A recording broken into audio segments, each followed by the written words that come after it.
Shri CR, ഇന്ത്യയുടെ ജനതയുടെ 140 കോടി ജനങ്ങളുടെ ശരാശരി പ്രായം എന്ന് പറയുന്നത് ആയുസല്ല, പ്രായം 29 വയസ്സാണെന്നാണ് കണക്ക് പറയുന്നത്. ഈ 29 വയസ്സ് ഇതുപോലെ താരുണ്യം കൊണ്ട് ഭാഗ്യമുള്ള ഒരു രാഷ്ട്രം വരെയല്ല. പക്ഷേ ഈ ഏജിനും അതിന് താഴെയുള്ള ഏജിലും ഉള്ള വിദ്യാർത്ഥികളും യുവാക്കളുമാണ് ഏറ്റവും കൂടുതൽ നരകയാതന അനുഭവിക്കുന്നത്. അവർ കഷ്ടപ്പെട്ട് ബുദ്ധിമുട്ടി ഒരു പരീക്ഷ എഴുതാമെന്ന് വെച്ചാൽ അവിടെ കോച്ചിങ് സെന്ററുകളുടെ ലാഭക്കൊതിയന്മാർ മുതലാളിമാർ വന്നിട്ട് ക്വസ്റ്റ്യൻ തയ്യാറാക്കുന്ന ആളുകളിൽ നിന്ന് ചോദ്യം വാങ്ങിച്ച് അവരുടെ വിദ്യാർത്ഥികൾക്ക് കൊടുക്കുന്നു. PSC പരീക്ഷകൾ എഴുതിക്കൊണ്ട് ഓരോ സംസ്ഥാനത്തിനും ഉണ്ടത്. അവിടെ ടെസ്റ്റുകളിൽ ഇടപെട്ടുകൊണ്ട് ഗവൺമെന്റ് അവരുടെ ആൾക്കാർക്ക് മാർക്ക് വാരിക്കോരി കൊടുക്കാനും ഇന്റർവ്യൂവിൽ പരമാവധി മാർക്ക് കൊടുക്കാനുമുള്ള സംവിധാനങ്ങൾ ഉണ്ടാക്കിക്കൊണ്ട് അവരെ രക്ഷിക്കുന്നു. ഇപ്പൊ ജാർഖണ്ഡിന്റെ മോഡൽ കേരളം അനുകരിക്കുകയാണോ അതോ കേരളത്തിന്റെ മോഡൽ ജാർഖണ്ഡ് അനുകരിക്കുകയാണോ എന്നുള്ളത് നമുക്കറിയത്തില്ല. അതുപോലെ നീറ്റ് പരീക്ഷ എന്ന് പറയുന്നത് എല്ലാവരും ഏറ്റവും അധികം ലാഭക്കൊതി കൊണ്ട് കാമിക്കുന്ന ഒരു ജോലി കൂടിയാണ്, അല്ല സേവനം കൊണ്ടല്ല. മെഡിക്കൽ പരീക്ഷ, ഡോക്ടർ ആവണം മക്കളെ എന്നുള്ള ഒരു ആഗ്രഹം, അഭിനിവേശം പോലെയുണ്ട്. ആ പരീക്ഷ എഴുതുമ്പോഴും വിദ്യാർത്ഥികളുടെ ചോദ്യങ്ങൾ ചോർന്നു പോകുന്നു. അതുപോലെ തന്നെ ഇപ്പൊ തൽക്കാലം പരിഹരിച്ചിട്ടുണ്ടെങ്കിലും മൊത്തത്തിൽ രാഷ്ട്രത്തിന്റെ ഒരു ഇക്കോ സിസ്റ്റം എന്ന് പറയുന്ന ഈ രീതിയിലാണ്. ഈ കെടുതിയിൽ നിന്ന് നമ്മുടെ വിദ്യാർത്ഥികളെ ശാശ്വതമായിട്ട് മോഹിപ്പിക്കാൻ വേണ്ടത് നമ്മൾ ഏതെങ്കിലും ഒരു ഡോക്ടർ പദവി മാത്രമാണ് നമ്മുടെ തൊഴിലെന്ന് വിശ്വസിക്കാതിരിക്കുക. മറ്റു മേഖലകളിൽ ഇഷ്ടം പോലെ തൊഴിലുള്ള മേഖലകളുണ്ട്. അതുപോലെ തന്നെ ഒന്നിൽ മാത്രം ഫോക്കസ് ചെയ്യുന്നതിൻ്റെ ഒരു പ്രശ്നം വരുന്നുണ്ട്. അതുപോലെ തന്നെയാണ് രാഷ്ട്രീയക്കാരുടെ ഇടപെടലിൻ്റെ PSC. ഇപ്പൊ ജാർഖണ്ഡിലെ സമരം അസംബ്ലി പെട്ടെന്ന് നിർത്തിവെച്ചിരിക്കുകയാണ്. വിദ്യാർത്ഥികളുടെ സമരം ഭയന്ന് പലരെയും അറസ്റ്റ് ചെയ്തു. ഡൽഹിയിൽ നടക്കാത്തൊരു സംഭവം കൂടി അവിടെ നടന്നിരിക്കുകയാണ്. അറസ്റ്റ് നടന്നിട്ടില്ല ഡൽഹിയിൽ. കേസ് ചാർജ് ചെയ്യേണ്ടെന്ന് തീരുമാനം ഉണ്ടായിട്ടുമുണ്ട്. നടക്കുമെന്നുള്ള എനിക്കറിയില്ല. ഇപ്പൊ FIR ഉണ്ടായിട്ടുണ്ട്. അതിലിനി എങ്ങനെ ഊരിപ്പോരുമെന്നും അറിയില്ല. പക്ഷേ ജാർഖണ്ഡ് എന്ന് പറയുന്ന കോൺഗ്രസ് ഭരിക്കുന്ന സംസ്ഥാനം, കേരളം എന്ന് പറയുന്നത് ഇപ്പോൾ കോൺഗ്രസ് ഭരിക്കുന്നത്, നേരത്തെ CPM ഭരിച്ച സമയത്താണ് ഈ കാര്യങ്ങൾ നടന്നിട്ടുള്ളത്. മൊത്തത്തിൽ നമ്മുടെയൊക്കെ ചെറുപ്പകാലത്ത് നമ്മൾ ഇരുട്ടിലേക്ക് നോക്കിക്കൊണ്ടാണ് ഇരുന്നത്. അപ്പോൾ ഭാവിയിൽ എന്താ ജോലി കിട്ടുമോ ഇല്ലയോ എന്നൊരു ഭയം ഉണ്ടായിരുന്നു. അന്ന് വലിയ ഇതുപോലുള്ള സമരങ്ങളൊന്നും നടന്നിട്ടില്ല. AISFന്റെ നേതൃത്വത്തിൽ തൊഴിലല്ലെങ്കിൽ ജയിൽ, ആ ഒരു സമരം മാത്രമാണ് ഞാൻ ശ്രദ്ധേയമായിട്ട് ഓർക്കുന്ന ഒരു കാര്യം. അപ്പൊ അത്തരത്തിലുള്ള ഒരു അവസ്ഥ, ഒരു ഇക്കോസിസ്റ്റത്തിലെ നമുക്ക് നമുക്ക് ഇതിനകത്ത് ഒരു പരിഹാരമായിട്ട്, ശാശ്വത പരിഹാരമാണ് എങ്ങനെയാണ് നമ്മൾ സാമൂഹികമായിട്ട്, രാഷ്ട്രീയമായിട്ട്, ഭരണപരമായിട്ട്? രാജേന്ദ്രൻ പറഞ്ഞ ഒരു പ്രധാന കാര്യം, ഒരു സമൂഹം ശാശ്വതമായി, സമാധാനപരമായി, സ്വസ്ഥമായി നിലനിൽക്കണമെങ്കിൽ അവിടുത്തെ യുവാക്കൾ സംതൃപ്തരായിരിക്കണം. യുവാക്കളുടെ സംതൃപ്തി കാരണം യുവാക്കളുടെ സംതൃപ്തി എന്ന് പറയുന്നത് അവരുടെ രക്ഷിതാക്കളുടെ സംതൃപ്തിയും കൂടിയാണ്. തീർച്ചയായിട്ടും. എന്ന് പറഞ്ഞാൽ യുവാക്കളും രക്ഷിതാക്കളും തുടങ്ങിയാൽ ഒരു രാജ്യത്തെ ജനസംഖ്യയുടെ മഹാഭൂരിപക്ഷമായി. അപ്പൊ യുവാക്കൾക്ക് വേണ്ടിയാണ് ഇപ്പൊ അച്ഛനും അമ്മയും, ഇന്ത്യൻ സാഹചര്യത്തിൽ അച്ഛനും അമ്മയും അല്ലെങ്കിൽ രക്ഷിതാക്കൾ കുട്ടികളുടെ ഭാവി എങ്ങനെയെങ്കിലും സുരക്ഷിതമാക്കുക എന്ന ഒറ്റ ലക്ഷ്യത്തിൽ എന്തും ചെയ്യാൻ തയ്യാറായിട്ടുള്ള സ്ഥലമാണ്. പ്രത്യേകിച്ച് മധ്യവർഗം, ഉപരിമധ്യവർഗ വിഭാഗങ്ങൾ. കേരളത്തിൽ അവരാണല്ലോ ഏറ്റവും കൂടുതൽ ഇൻവെസ്റ്റ്മെന്റ് കുട്ടികളിലാണ് നമ്മൾ ഇൻവെസ്റ്റ് ചെയ്യുന്നത്. അപ്പൊ വിദ്യാഭ്യാസം അത്തരത്തിലുള്ള ഒരു പ്രധാന വഴിയായി, അതാണല്ലോ ആകെയുള്ള ഒരു വഴി. അങ്ങനെ വരുമ്പോൾ പല ചോദ്യങ്ങൾ വരും. നേരത്തെ പറഞ്ഞതുപോലെ ഡോക്ടറും എഞ്ചിനീയറും മാത്രമാണോ വേണ്ടത് എന്ന ചോദ്യമുണ്ട്. തീർച്ചയായും ചോദ്യമുണ്ട്. ഡോക്ടർ ആയാൽ അതുകൊണ്ട് എല്ലാമായോ? പിന്നെ എത്ര കൊല്ലം വേണം? എന്തുകൊണ്ട്? ഞാനിത് മുമ്പ് എഴുതിയിട്ടില്ല, ഞാൻ വിശദാംശങ്ങളിലേക്ക് പോകുന്നില്ല. അതായത് എന്തുകൊണ്ട് കുട്ടികൾ 10ാം ക്ലാസ് പാസ്സാവുന്ന അല്ലെങ്കിൽ 12ാം ക്ലാസ് പാസ്സാവുന്ന കുട്ടികൾക്ക് അഭിമാനകരമായ മറ്റനവധി ജോലികൾ ഈ രാജ്യത്തുണ്ട്. ഇപ്പൊ ഒരു സിനിമാ നടനോ നടിയോ ആവണം, ഒരു ക്രിക്കറ്റർ ആവണം, എന്തുകൊണ്ട് ഒരു അഭിഭാഷകനോ അഭിഭാഷകയോ ആവണം, എന്തുകൊണ്ട് ഒരു ശാസ്ത്രജ്ഞനാവണം എന്നൊന്നും ഈ കുട്ടികൾക്ക് തോന്നാത്തതെന്താ? എല്ലാവർക്കും ഈ ഡോക്ടർ എഞ്ചിനീയർ മാത്രം പോകുന്നതിന്റെ കാര്യം എന്താ? അത് കുട്ടികളുടെ കുഴപ്പമല്ല, രക്ഷിതാക്കളുടെ കുഴപ്പമാണ്. രക്ഷിതാക്കൾക്ക് എങ്ങനെയെങ്കിലും സേഫായി കുട്ടിയെ കടത്തി വിട്ടാൽ മതി. ഫസ്റ്റ് റാങ്ക് കിട്ടുന്നവന് പോലും എങ്ങനെയെങ്കിലും ഡോക്ടർ ആയാൽ മതി. കാരണം അതായി കഴിഞ്ഞാൽ അവൻ എന്താ സംഭവിക്കുക എന്നുള്ളത് നമുക്കിന്നറിയാം. അതിലേക്ക് പോകുന്നില്ല. അതുകൊണ്ട് തന്നെ വലിയ തോതിലുള്ള അഴിമതിയും പണവും വ്യാപാരവും ഇതിൽ നടക്കുന്നുണ്ട്. തീർച്ചയായും നേരത്തെ പറഞ്ഞ മാതിരി ഈ എൻട്രൻസ് വന്നതോടുകൂടി തന്നെ എൻട്രൻസ് കോച്ചിങ് വ്യാപകമായി വന്നു. തീർച്ചയായും എൻട്രൻസ് കോച്ചിങ് ഒരു വലിയ വ്യവസായ സംരംഭമാണ്. നെക്സസും ഉണ്ട്, വ്യവസായമാണ്. അതിന്റെ ഭാഗമായി അതിലെ തട്ടിപ്പുകളും കാര്യങ്ങളും ഇപ്പൊ പുറത്തു വന്നിട്ടുണ്ട്. ഇപ്പൊ നീറ്റ് നമ്മൾ വളരെ നന്നായി ചർച്ച ചെയ്തൊരു കാര്യമാണ്. 22 ലക്ഷം കുട്ടികളാണ് ഓരോ വർഷവും ശരാശരി നീറ്റ് എഴുതുന്നത്. ഈ ഇന്ത്യയിലെ നേരത്തെ പറഞ്ഞ യുവാക്കളുടെ 22 ലക്ഷം കുട്ടികളല്ല, 22 ലക്ഷം കുടുംബങ്ങളാണ് എഴുതുന്നത്.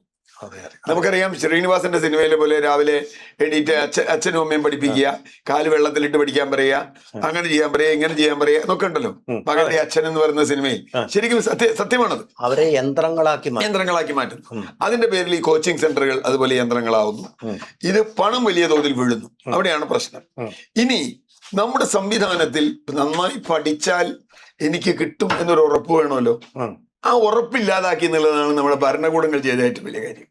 ഇപ്പൊ ഞാൻ നന്നായി പഠിച്ചാൽ എനിക്ക് മെഡിസിൻ കിട്ടും, എഞ്ചിനീയറിംഗ് കിട്ടും, PSC ജോലി കിട്ടും എന്നൊരു ഉറപ്പ് ആർക്കും ഇല്ല.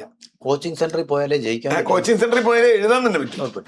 രണ്ടാമത് കോച്ചിങ് സെന്ററിൽ പോയാലും മറ്റു പല സ്വാധീനങ്ങൾ, പണത്തിന്റെയോ രാഷ്ട്രീയത്തിന്റെയോ സ്വാധീനം വെച്ച് നിങ്ങളെ വേണമെങ്കിൽ നിങ്ങൾക്ക് ഒഴിവായി കിട്ടും. അവിടെ എന്റെ CR പ്രധാനപ്പെട്ട ഒരു സംശയം, ഇത് ആരും ഉന്നയിക്കാത്ത ഒരു പ്രശ്നമാണ്. തുല്യ അവസരം എന്നുള്ളത് നഷ്ടപ്പെടുകയല്ലേ. പാവപ്പെട്ട ഒരുത്തന് ഇവിടെ ഒന്ന് എത്തി നോക്കാൻ പോലും പറ്റില്ല. നീറ്റ് ആയാലും എഞ്ചിനീയറിംഗ് പരീക്ഷ എൻട്രൻസിനെ ഞാൻ ആദ്യം മുതൽ എതിർക്കുന്ന ഒരാളാണ്. അതിന് കാരണം നമ്മുടെ ഇപ്പൊ 12ാം ക്ലാസ് വരെ സൗജന്യ വിദ്യാഭ്യാസ കേരളത്തിൽ അല്ലെ, അതിന് വേഷം ഡിഗ്രിക്കും ഉണ്ട്.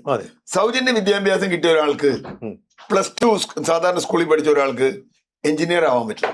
ഞാൻ അങ്ങനെ ആയ ആളാ. ഞാൻ പ്രീ ഡിഗ്രി പഠിച്ച എഞ്ചിനീയറിംഗ് ചേർന്ന ആളാ. അത് മെറിറ്റാണ്, എൻട്രൻസ് ഒന്നുമില്ല. പിന്നെ എൻട്രൻസ് വന്നതോടുകൂടി എന്ത് പറ്റി, എനിക്ക് എന്റെ പ്രീ ഡിഗ്രി പഠിച്ചാൽ പോരാ, +2 പഠിച്ചാൽ പോരാ, ഞാൻ വേറെ പഠിക്കണം. കോച്ചിങ്ങിന് എന്ന് പറഞ്ഞാൽ സൗജന്യമല്ല പിന്നെ വിദ്യാഭ്യാസം. നിങ്ങൾ കോച്ചിങ് കൊടുത്താൽ നിങ്ങൾക്ക് പോകാൻ പറ്റൂ. എന്ന് പറഞ്ഞാൽ നിങ്ങൾ പൈസ മുടക്കിയാൽ മാത്രമേ നിങ്ങൾക്ക് ഡോക്ടറോ എഞ്ചിനീയറോ അല്ലെങ്കിൽ ഹയർ കോഴ്സിന് പോകാൻ പറ്റൂ. തീർച്ചയായും അതിൽ തന്നെ ഒരു പ്രശ്നമുണ്ട്. എൻട്രൻസ് വരുമ്പോ തന്നെ നിങ്ങൾക്ക് പ്രത്യേക കോച്ചിങ്, അല്ലെങ്കിൽ എന്ത് വേണം, പ്രീ ഡിഗ്രി അല്ലെങ്കിൽ +2 സിലബസ് വെച്ചാൽ മതി. നിങ്ങൾ +2 ക്വസ്റ്റ്യൻ പേപ്പർ വെച്ചാൽ പോരെ. അതല്ലല്ലോ, +2 പഠിപ്പിക്കുന്ന വേറൊന്ന്, എൻട്രൻസിൽ പഠിപ്പിക്കുന്ന വേറൊന്ന്. ഇതിൽ തന്നെ ഒരു ചതിയുണ്ട്. ഇതിൽ തന്നെ ഈ തട്ടിപ്പ് നടക്കുന്നു. ഇനിയിപ്പോ നീറ്റില് വലിയ പ്രക്ഷോഭം നടന്നു, ഇന്ത്യയിൽ വലിയ പ്രക്ഷോഭം നടന്നു. അവസാനം ഗവൺമെന്റിന് തന്നെ മന്ത്രിക്ക് രാജിവെക്കേണ്ടി വന്നു. പക്ഷേ മന്ത്രി രാജിവെച്ചുകൊണ്ട് പ്രശ്നം തീരുമെന്ന് എനിക്കറിയില്ല.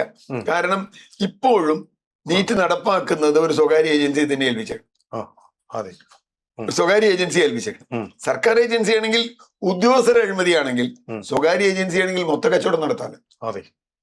സിംഗിൾ വിൻഡോ അഴിമതി നടത്താറ്. കാരണം അവരൊരാൾക്ക് കൊടുത്താൽ മതി, ബാക്കിയുള്ളവർക്ക് പോകും. അപ്പൊ എന്ത് പറ്റും, യുവാക്കളിൽ ഞാനൊരു പരീക്ഷ എഴുതിയാൽ എനിക്കൊരു ഉറപ്പുമില്ല ഞാൻ ജയിക്കുമെന്ന്, അല്ലെങ്കിൽ എനിക്ക് ജോലി കിട്ടുമെന്ന്. എത്ര നന്നായി എഴുതിയാൽ. ഇപ്പൊ കേരളത്തിലെ PSC നമ്മൾ ഒരുപാട് ചർച്ച ചെയ്തത്. കേരളത്തിലെ PSCയുടെ പ്രശ്നം എന്താ, കേരളത്തിൽ അഭ്യസ്ത വിദ്യരായ തൊഴിലില്ലാത്തവർ ഏറ്റവും കൂടുതലുള്ള സംസ്ഥാനം. ഇപ്പൊ അതെ, ഏറ്റവും കൂടുതൽ യുവാക്കളിൽ ഏറ്റവും കൂടുതൽ തൊഴിലില്ലായ്മ കേരളത്തിൽ നമ്പർ 1. കാരണം നമ്മൾ പഠിക്കുന്നുണ്ട്. അപ്പൊ അതുകൊണ്ട് എന്ത് പറ്റും, അവരെ സംബന്ധിച്ചിടത്തോളം PSC പരീക്ഷ എന്നുള്ളത് അവരുടെ ജീവിതത്തിലെ ഏറ്റവും വലിയ ലക്ഷ്യമാണ്. ഏറ്റവും പ്രധാന ലക്ഷ്യമാണ് ഒരു യുവാവിൽ നിന്ന്. ആ ലക്ഷ്യത്തിലേക്ക് എത്തുമ്പോൾ നമ്മൾ കാണുന്നത് അതിൽ വലിയ തോതിലുള്ള അഴിമതികളുടെ. ഇപ്പൊ നമുക്കറിയാം, ഒരു പോലീസ് കോൺസ്റ്റബിൾ നിയമനവുമായി ബന്ധപ്പെട്ട് 2 പാർട്ടി സഖാക്കൾ വന്നത്, ശിവശരൺ എന്നൊക്കെ പറഞ്ഞിട്ടുള്ള മറ്റേ ഇവിടെ ഗുണ്ടേ, നമ്മുടെ കോളേജിൽ ഗുണ്ടേ, യൂണിവേഴ്സിറ്റി കോളേജിൽ ഗുണ്ടേ, ഈ 2 പേർ, ഇവർ 1-2 റാങ്ക് വന്നു. അപ്പോഴാണ് സംശയം വന്നത്. ഇതെന്താണെന്ന് അന്വേഷിച്ചപ്പോഴേ ഇവരുടെ വീട്ടിൽ ക്വസ്റ്റ്യൻ പേപ്പറും ആൻസർ പേപ്പറും ഒക്കെ ഉണ്ട്. നേരത്തെ അഡ്വാൻസ് ആയിട്ട് വരും. അപ്പൊ അവര് റാങ്ക് ആവും. അപ്പൊ അവസാനം ആ പരീക്ഷ ക്യാൻസൽ ചെയ്തു. അതുകൊണ്ട് എന്ത് പറ്റും, അതിലെഴുതി മര്യാദക്ക് എഴുതിയ ആളുകളുടെ പണി മുഴുവൻ പോകും. ഇപ്പൊ നീറ്റ് 2ാമത് എഴുതി. കേരളത്തിന്റെ നയം തീരുമാനിക്കേണ്ട ആസൂത്രണ വകുപ്പില് അവിടെയാണ് അടുത്തത്. അത് ഏറ്റവും പുതിയത് 10 ചോദ്യങ്ങൾ 58 മാർക്കിന്റെ ചോദ്യമില്ല, തൊട്ടിട്ടില്ല. അല്ല, ഞാൻ പറഞ്ഞേ, അത് വളരെ കൃത്യമായും രാഷ്ട്രീയമായ ഇടപെടലാണെന്ന് നമുക്കറിയാം. അവിടെ നമ്മുടെ സമയം പോകുന്നതുകൊണ്ട് ഞാനൊരു കാര്യം ചോദിച്ചോട്ടെ. നമ്മുടെ PSCയുടെ ഈ അംഗങ്ങളെയെല്ലാം ഗവൺമെന്റിന്റെ രാഷ്ട്രീയ അതുപോലെ തന്നെ മതപരമായിട്ടുള്ള പരിഗണന വെച്ചെടുത്തിട്ടുള്ള ഇവരെ മാറ്റാൻ ഈ പുതിയ ഗവൺമെന്റിന് കഴിയില്ല എന്ന് പറഞ്ഞാൽ നമ്മുടെ അതാണ് പ്രശ്നം. ഒരു ഗവൺമെന്റും അത് ചെയ്യില്ല. ചെയ്യാത്തതിന് കാരണം ഇവരൊക്കെ ഭരണത്തിൽ വരുമ്പോ ഇവരുടെ ഘടകകക്ഷികൾ, ഇവർക്ക് വേണ്ടപ്പെട്ട ആളുകൾ ഇവരെയൊക്കെ ഈ സ്ഥാനത്ത് ഇരുത്തിക്കോളാന്ന് ഏറ്റിട്ടുണ്ടേ വന്നിട്ടില്ല. നമ്മുടെ നാട്ടിൽ അതാണ്. അല്ലെങ്കിൽ 20 PSC അംഗങ്ങൾ, 21 PSC അംഗങ്ങൾ കേരളത്തിന് എന്തിനാ? UPSCക്ക് ഇല്ല, മറ്റൊരു സ്റ്റേറ്റിനും ഇല്ല. കേരളത്തിന് മാത്രം 21 അംഗങ്ങൾ, എല്ലാ പാർട്ടിയുടെ നോമിനി. ഇനി കഴിഞ്ഞ ഗവൺമെന്റ് കാലത്ത് ഒരു കാര്യം കൂടെ കേൾക്കണം, ജില്ലാ ജഡ്ജിക്ക് തുല്യമായ ശമ്പളം. ജില്ലാ ജഡ്ജിക്ക് തുല്യമായ ശമ്പളമല്ല, ശമ്പളം മുഖ്യമന്ത്രിയേക്കാൾ കൂടുതൽ മുഖ്യമന്ത്രിയേക്കാൾ കൂടുതൽ ശമ്പളം എന്ന് മാത്രമല്ല എല്ലാ ഫെസിലിറ്റി. ഇതിനോട് ചേർത്ത് ഞാൻ ജാർഖണ്ഡിലും സമാനമായ പ്രശ്നം ഉണ്ടായിട്ടുള്ളത്. അവർ വിദ്യാർത്ഥികളുടെ ഒരേ ഒരു ഡിമാൻഡ് CBI അന്വേഷണം വേണമെന്നുള്ളതാണ്. ഈ CBI അന്വേഷണം നൽകാൻ എന്തുകൊണ്ടാണ് ഗവൺമെന്റ് പഠിക്കുന്നത്? കാരണം അവിടെ കാരണം അതില് മടിയിൽ കനമുണ്ടെന്ന് തന്നെയാണ്, വലിയ അഴിമതി നടന്നിട്ടുണ്ടെന്നുള്ളത് തന്നെയല്ലേ. CBI ഇപ്പം അന്വേഷണം അസംബ്ലി നിർത്തിവെച്ചിരിക്കുക വിദ്യാർത്ഥികളുടെ സമരം പഠിച്ച്, കുട്ടികളെ അറസ്റ്റും ചെയ്തിട്ടുണ്ട്. അല്ല, CBI അന്വേഷണം ഒരു സർക്കാരും കേന്ദ്രം ഭരിക്കുന്ന പാർട്ടി അല്ലെങ്കിൽ സമ്മതിക്കില്ല. മതിക്കില്ല. നമ്മുടെ നാട്ടിൽ ഇപ്പൊ കേരളത്തിൽ CBI അന്വേഷണത്തിനെതിരായി എത്ര കേസാണ് LDF സർക്കാരിന്റെ കാലത്ത് പോയിട്ടുള്ളത്? എന്നാൽ അവർക്ക് ഇഷ്ടമില്ലാത്തവർ വിടും. ഇപ്പൊ പണ്ട് സോളാർ വിട്ടു, ഒരു കടലാസിൽ മേടിച്ച് CBI അന്വേഷണം വിട്ടു, പോയി. ഇപ്പൊ സതീശന് CBI അന്വേഷണം വേണമെന്ന് പറഞ്ഞു, സതീശന്റെ പുനർജനി. അവരന്വേഷിച്ചൊന്നും കണ്ടെത്താതെ. ഞാൻ പറഞ്ഞത് അങ്ങനെ അല്ലാത്തൊരു കേസിൽ ഇപ്പൊ ഷുഹൈബ് വധക്കേസോ അജിതാ ബീഗം, സാർ ഈ പറഞ്ഞ കാര്യത്തില് അജിതാ ബീഗം FIR ഇട്ടിട്ടുണ്ട്, പക്ഷെ ഒരൊറ്റയാളുടെ പേര് പിടിച്ചില്ല. എന്താ അല്ല, അവിടെ തന്നെയാണ് പ്രശ്നം. അപ്പൊ എന്താ സംഭവിക്കുക? ഇപ്പൊ കേരളത്തിലെ PSC പിന്നലെ ഒരു സമരം അവസാനിച്ചു. ഞാൻ ആ സമരത്തിന്റെ വളർച്ചയും തുടർച്ചയും അവസാനം കൊണ്ട് ചിരിച്ചു പോയ ഒരാളാണ്. കാരണം എന്താ വെച്ചാല് 2025 PSCയുടെ ലിസ്റ്റ് വരും മെയിൽ. ആ വർഷം അപ്പോയിന്റ്മെന്റ് നടന്നില്ല. 2026 പുതിയ ഗവൺമെന്റ് വന്നു. പുതിയ ഗവൺമെന്റിന്റെ കീഴിലും അവരിപ്പോ മെയ് 19-19 വന്നേ. എങ്കിൽ പോലും ഒരു അപ്പോയിന്റ്മെന്റ് നടന്നില്ല, ഒരു അപ്പോയിന്റ്മെന്റ് നടക്കുന്നില്ല. 1ാം റാങ്കുകാരിക്ക് പോലും LP സ്കൂൾ ടീച്ചറാ, LP സ്കൂൾ ടീച്ചർമാരാ. കാരണം അതിന്റെ നമുക്കറിയാലോ എങ്ങനെയാണ് അവര് പഠിച്ചത്. ഇത്രയും ആയിരക്കണക്കിന് LP-ST-കാർക്ക് കൊടുക്കുന്നില്ല. എനിക്ക് തമാശ തോന്നിയത് അപ്പോഴല്ല, ആ പന്തലിൽ CPM-കാർ വന്നിരിക്കണമെന്നിട്ട്. ഒരു കൊല്ലം അവരുടെ റാങ്ക് ലിസ്റ്റ് ഉണ്ടായിരുന്നു, ഒരാളെ പോലും നിയമിച്ചില്ല. അപ്പൊ അവര് വന്നിരുന്നു. ഇപ്പൊ ഗവൺമെന്റ് മാറിയപ്പോ അവര് വന്നിരുന്നു, അത്രേ ഉള്ളൂ. ഇപ്പൊ കഴിഞ്ഞ ഗവൺമെന്റ് സമരം നടത്തിയെങ്കിൽ സതീശൻ അവിടെ പോകുമായിരുന്നു. ഈ ഗവൺമെന്റ് കാലത്തായപ്പോ BJP-കാരും CPM-കാരും ഒക്കെ പന്തലിൽ വന്നു. എന്നിട്ട് എന്തുണ്ടായി? അപ്പൊ അവർക്കൊരു ചോദ്യം ചോദിക്കാമല്ലോ, നിങ്ങൾ കഴിഞ്ഞ 1 വർഷം ഭരിച്ചു, ഒരാളെ പോലും അപ്പോയിന്റ് ചെയ്തില്ല, ഒരു കാര്യവും ചെയ്തില്ല. ഇപ്പൊ ഇവര് വന്നു, ഇവരെത്ര പേര് ചെയ്യുന്നില്ല. ഇപ്പൊ മന്ത്രി ഇന്നലെ പോയി എന്തോ നാരങ്ങ വെള്ളം കൊടുത്ത്. പക്ഷെ മറ്റുള്ളവർ സമരത്തിൽ അല്ല, സമരം തുടരും, പക്ഷെ നിരാഹാരം വേണ്ടാന്ന് ഞാൻ പറഞ്ഞത്. ഇവര് 45 ദിവസം സമരം ചോദിച്ചിട്ടുണ്ട്, സമയം ചോദിച്ചിട്ടുണ്ട്. പ്രശ്നം അതല്ല. ഈ സെപ്റ്റംബറിലേക്ക് തീരുമാനം. ഇതിലൊരു കുഴപ്പവും കൂടി, ഒരു കുഴപ്പവും കൂടിയിട്ട് നമ്മുടെ നാട്ടിൽ PSC സംവിധാനത്തിൽ തന്നെയുള്ള ഒരു തകരാറും കൂടി ഞാൻ പറയാം. അങ്ങോട്ട് പറയാം. ഒരു ഒഴിവ് വരുന്നത്, ഒരു ഒഴിവ് ഒരു ഡിപ്പാർട്ട്മെന്റ് റിപ്പോർട്ട് ചെയ്യുന്നു. യഥാർത്ഥത്തിൽ ഒരാൾ റിട്ടയർ ചെയ്യുമ്പോഴേ ഒഴിവ് റിപ്പോർട്ട് ചെയ്യണം. അയാൾ ഒഴിവ് റിപ്പോർട്ട് ചെയ്ത് ഒരു 3 വർഷമെങ്കിലും കഴിഞ്ഞിട്ടാണ് നോട്ടിഫിക്കേഷൻ വരിക. അത് കഴിഞ്ഞ ഒരു 2 വർഷം കഴിയുമ്പോഴാണ് പരീക്ഷ വരിക. അത് കഴിഞ്ഞ ഒരു 2 വർഷം കഴിയുമ്പോഴാണ് റാങ്ക് ലിസ്റ്റ് വരിക. അതിന് 3 വർഷത്തെ കാലാവധി ഉണ്ട്. എന്ന് പറഞ്ഞാൽ ഒരാൾ ഒഴിവായിട്ട് 10 വർഷം വരെ അവിടെ ആളില്ല. മനസ്സിലായി? ആ പോസ്റ്റ് 10 വർഷം വരെ ഒഴിഞ്ഞെടുക്കുക. ഈ 10 വർഷം ഈ യുവാക്കൾ വെറുതെ കിടന്ന് തെരുവിൽ കിടന്ന് പരീക്ഷ എഴുതി നാശാവുക. യഥാർത്ഥത്തിൽ ഒരു പോസ്റ്റ് ഒഴിവ് വന്നാൽ, ഒഴിവ് വരും നമുക്ക് എപ്പോ അറിയാം?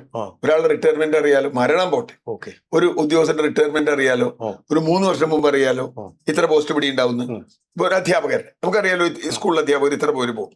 അങ്ങനെയാണെങ്കിൽ അത് വെച്ചൊരു 3 വർഷം മുമ്പ് നോട്ടിഫൈ ചെയ്യുക, 1 വർഷം കൊണ്ട് അതിന്റെ പരീക്ഷ കഴിയുക, 1 വർഷം കൊണ്ട് റാങ്ക് ലിസ്റ്റ് ഇടുക. അത് കഴിഞ്ഞ് ഒഴിയുമ്പോൾ തന്നെ പുതിയ അധ്യാപകനെ വെച്ചുകൂടെ? വേറൊരു സജഷൻ കൂടെ ഞാൻ വായിച്ചോട്ടെ. അത് എനിക്കറിയില്ല അതിന്റെ ഒരു പ്രാക്ടിക്കാലിറ്റി ഞാൻ ചോദിക്കട്ടെ. LP സാർ പറഞ്ഞതിന്റെ അല്ല, ഇനി പറയാൻ പോകുന്നതിന്റെ. അതായത് LP ടീച്ചേഴ്സാണ് ഇവരെ. നമ്മുടെ സംസ്ഥാനത്ത് ധാരാളം എയ്ഡഡ് സ്കൂളുകളുണ്ട്.